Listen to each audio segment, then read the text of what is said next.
end of line na resistor or diode or capacitor.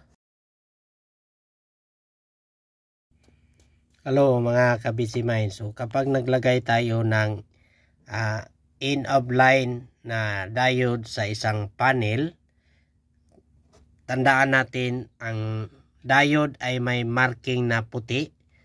Yan, makikita natin. Yan ang ilagay natin sa positive. Kasi kapag nagkabaliktad itong paglagay ng diode, so mag-trouble yung panel. So dapat tama ang paglagay ng diode. Kung resistor naman ang end of line, so walang problema magkabaliktad ng paglagay nito kasi wala itong polarity.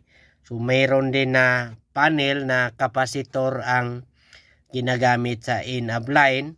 So kailangan din na hindi magkabaliktad kasi ang ginagamit ay capacitor na polarized. So kung ano ang nakalabel na positive, doon natin ilagay sa positive. So yun ang paglagay ng mga end of line sa conventional na fire alarm system. So tandaan natin yan. Yan ang dahilan sa mga trouble kapag hindi maayos ang pagkalagay ng mga end of line na resistor or diode or capacitor.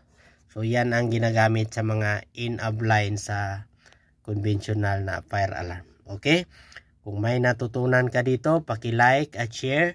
At huwag nyo nang kalimutan na i-follow nyo ako. Okay? Bye-bye mga ka-busy mind.